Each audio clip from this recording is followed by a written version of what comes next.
우리가 예수님을 만나기 위해서는 지역적인 이해도 필요로 하거든요. 그런데 여러 지역이 있습니다. 그래서 오늘 단순하게 몇 가지 지역을 말씀드릴 건데요. 그 중에서도 우리가 매료당하고 정말 아주 중요하게 생각할 지역, 갈릴레아입니다. 사실 우리 신앙인들을 사로잡혀야 된다. 그 지역에 아주 관심이 막 모아져야 되는 거예요. 그래서 제가 아주 강력하게 한번 이렇게 표현을 해봤습니다. 우리를 사로잡는 갈릴레아. 무엇이 사로잡냐? 예수님의 가르침 삶이 보면 볼수록 매력적이고 매료당하게 하거든요. 예수님 없는 지역 자체가 그런 건 아니고요. 예수님과 연관 지은 지역이 어디냐? 예수님이 살아 숨쉬는 곳, 우리는 예수님이 생명이잖아요. 그래서 아주 우리를 사로잡는 지역이 됩니다. 갈릴레아는. 이렇게 놓고 우리가 갈릴레아 얼마나 중요한지 한번 우리 나눠보겠습니다. 자, 우선 이스라엘의 지역은 크게 세 부분으로 나뉘어집니다. 면적은 우리나라 경상남북도 정도 크기라고 합니다. 저는 가끔 우리나라가 그렇게 작은 나라라고 생각은 안 해요. 제가 알기로는 영국이 우리나라 남북한 면적 정도 되거든요. 근데 사실 그 영국이 얼마나 오랫동안 세계를 지배했습니까? 그래서 뭐 크다 작다가 아니라 그 어떤 발전이나 여러 가지 요소 속에서 봐야 되지 않을까. 근데 우리도 마찬가지입니다. 지금 이 갈릴레아, 갈릴레아 이 지역은 어째요? 사실 비난하고 남부 유다에 비해서 별 볼 일 없는 지역입니다. 수도고 화려한 곳은 예루살렘입니다. 우리로 말하면 시골 중심의 지역이라고 말해야 할까요? 부도, 권력도 다 예루살렘에서 빛나니까요. 자, 그렇지만 예수님의 역할, 가르침 이런 것이 여기 다 있는 거예요. 그래서 지역을 꼽으라면 우리는 당연히 갈릴레아다. 자, 그러면 지역을 한번 간단히 제가 그려보죠. 자, 여기는 그 청정해역이라고 이렇게 옛날에는 그래서 지중해입니다. 지중해. 그러면 여기 그 우리나라 백두산보다도 높은 헤르몬산이 있습니다. 그 위쪽에 헤르몬산이 있는데 그래서 많은 강줄기들이 있어요. 그래서 여기에 지금 갈릴레아 호수가 있습니다.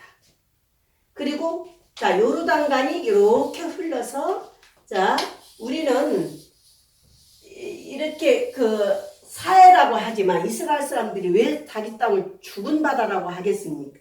그 말도 안 되죠. 이 손톱 같은 땅도 귀중합니다. 나라마다. 아무리 광대한 나라라도. 그런데 이 그리스도교에서 붙인 이름이에요. 이 사해는. 왜냐하면 너무 짜서 그 생물이 살 수가 없어서 죽은 바다인데 이스라엘 사람들은 이걸 소금 바다라고 합니다. 그래서 이렇게 크게 세 지역으로 나눠집니다. 자, 이게 지금 갈릴레아 지역입니다. 갈릴레아 지역. 여기 중부 소금 바다가 있습니다. 그러면 여기는 사마리아입니다. 사마리아. 그리고 남부 여기 유다입니다. 유다. 그러면 여기에 우리가 몇 가지 지역만 한번 이왕에 지도 그린 김에요. 간단히 살피겠습니다. 그러면 여기쯤 오면은 베틀레헴이 있습니다. 유다 땅 베틀레헴아 이런 성서에 나오죠. 그리고 여기에 지금 뭐가 있냐면 예루살렘 수도다. 예루살렘 수도이고요. 중요한 것이 뭡니까? 성전이 있었어요. 성전. 그리고 지금 여기 중부에 사마리아가 있고 여기에 지금 갈릴레아 여기 호수가 아주 중요합니다. 우리가. 그래서 바다에서 금을 고기 잡는 얘기가 많이 나오는 거예요. 예수님의 제자 중에도 12제자 중에 어부가 여러 명 있었다고 합니다. 그 밖에 넓게 가면 더 많대요. 2명이나 4명이나 분명히 제자, 3분의 1 아닙니까? 12명에. 그래서 자, 이 갈릴리아 지역, 여기에서 우리가 알아둘 것은 뭐냐면 이쯤 하면 여기에 자, 예수님의 태어난 것, 진짜 태어난 것은 나자렛입니다. 나자렛. 예. 예수님의 고향입니다. 그러니까 나서 성장하고 살았던 나자렛이 있고, 또 하나 여기서 기억해야 돼요. 이게 뭐냐면 북서쪽이죠. 이 호수가 이게 뭐냐면 가파르나움이다. 가파르나움. 자, 여기는 진짜 탄생지고, 여기 베틀레헴은 신학적인 탄생지입니다. 다윗고 울에 탄생해야 될 메시아이기 때문에 예수님을 메시아로 하려고 베틀레헴 출생을 하고 말하는 두 가지 출생설을 말하지요. 그러니까 이거는 신학적인 탄생지죠. 예, 좀 어렵지만은요. 그러면 자, 우리는 이 정도 경상남북도 정도 되는 지역에 중요하게 생각할 것이 뭐냐? 자, 예루살렘입니다. 그 다음에 가파르나움을 중심으로 한 이쪽 서부 지역입니다. 예. 근데 우리가 지금 2개 지역이 중요해요. 그런데 예루살렘은 이 남부 유다는 예수님의 처형지입니다. 이 지도자들이 여기에 밀집되어 있겠죠. 중심지니까 행정 중심지, 성전 중심지, 경제 중심지 그렇거든요. 그러니까 예수님이 여기 와서 지도자들하고 다투다가 그들 손에 의해서 죽임당한 것입니다. 또 한 가지만 우리가 성서에 좀 보탬이 되게요. 자, 예수님과 밀접한 세례자 요한은 유다 중심으로 활동을 했습니다. 근데 예수님은 갈릴리아 중심이다. 우리에게는 예수님이 생명이에요. 그런데 단지 지역이 자체가 강조되는 것이 아니라 예수님이 살아 숨쉬는 곳이다. 자, 이걸 놓쳐서는 안 될 것 같아요. 그러면 예수님이 살아 숨쉬는 곳이 어디지? 그 우리는 어디를 생각해야 되겠어? 갈릴레아다. 예, 이걸 정말 예, 사실 물론 이 밖에도 뭐 여기 어디 이방인 지역도 2-3군데 간 곳이 있습니다만 그건 예외로 놓고요. 자, 그래서 예수님의 구원이 숨쉬는 곳이다. 이렇게 말할 수 있겠습니다. 그래서요, 자, 우리가 예수님의 가르침 삶을 만나야 되겠다. 갈릴리아 지역 생각해야 돼요. 이 삶이 내 신앙생활에 좌우되어야 되는 거예요. 그래서 그 예수님을 잘 만난 만큼 하느님을 잘 만나는 거니까요. 그 다음에 이 하느님과 이 예수님과 하느님과 함께 해야 되겠다 하면 무조건적으로 어디를 생각하면 지역은 갈릴레아를 떠올려야 됩니다. 예. 그래야 내 부활이 보장받아요. 내 부활이. 내 살아있는 여기서 나는 부활을 체험해서 아주 본격적으로 내가 내 종말의 그분을 뵐 생각을 해야 되거든요. 자, 그러면 자, 갈릴리아 중심으로 어떻게 성서가 바르나 이 2가지를 이제 결론으로 말씀드립니다.